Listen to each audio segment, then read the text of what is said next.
Happy Thursday. It's May 7th. Make sure you're watching this entire video because it's also going to include your mini lesson for the day and tell you what you need to be doing and turning in. All right, remember you guys can hang out with us every Monday, Wednesday, and Friday from 10 a.m. to 11. You can look for the link on Classroom. We always post it beforehand. And then at the top here above our lovely Bitmojis, I went ahead and linked our emails again for you guys, just in case you had any questions or just wanted to say hi.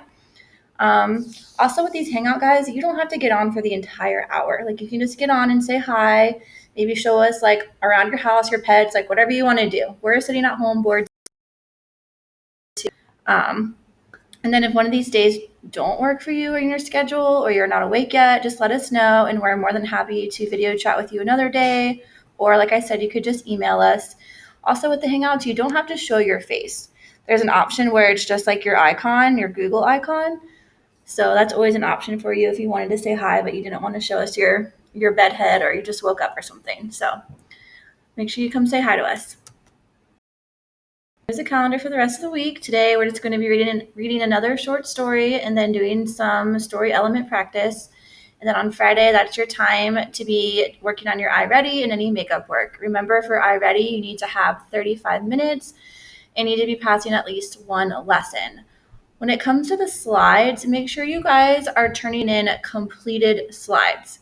A lot of you guys are just turning in blank slides, and I think that you think that we don't really open them and we're just giving you. And we are actually a little bit smarter than that. We are opening them and looking at them. So please make sure you're taking the time to complete all of the slides and turn them in.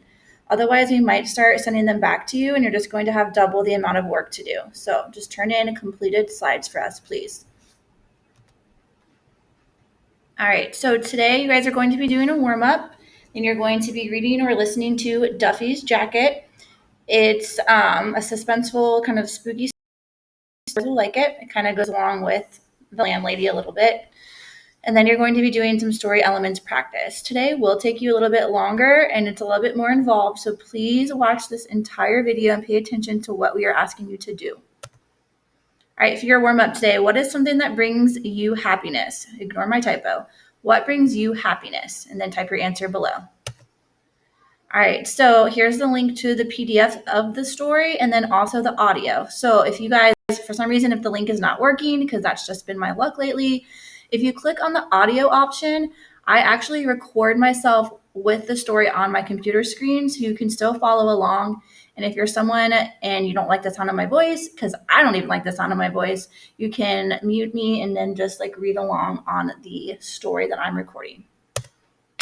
All right, so after you read the story today of Duffy's Jacket, you guys are going to be answering some of the questions below in the chart.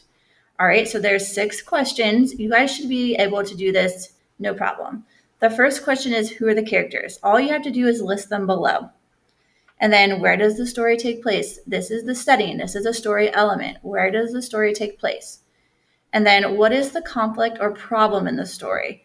Don't think too much about this. It doesn't have to be some like huge, gigantic problem. Sometimes they're just little problems or things that people are experiencing. Think about Duffy. Think about his jacket. Think about what's the problem, what's the conflict. And then what would be a possible theme for this story?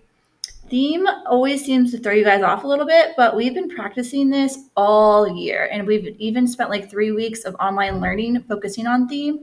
So I want to see what you guys can come up with. I'm not going to give you much direction on that. And just remember, a theme is like a message or like a takeaway from the story that all of us can relate to. And then again, who is the protagonist? Who is the antagonist? So you're just going to answer those questions. The next slide here, you're going to be filling in the blanks. We have filled in some of them for you.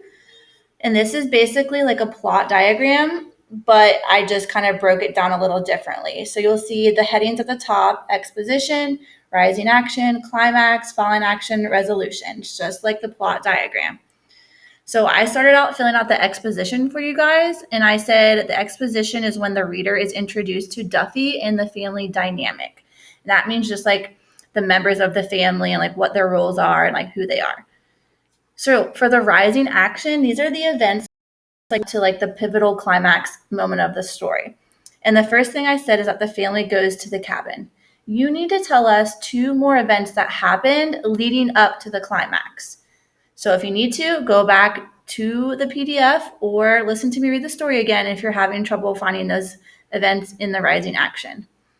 The climax, we gave that to you. Someone is at the door scratching and the kids realize it's the sentinel. All right, that's the main big moment of the story. Falling action. These are the events that are leading to the resolution of the story. So after they hear someone scratching at the door, what are 2 events that happen? That's the falling action. You need to list 2 of them. And then finally, the resolution. How does the story end? You just type that right there. How does it end? All right. And that is actually it for today. So after you do that, make sure you're turning in your slides completed, and then we will grade them for you. Have a good night. Thank you.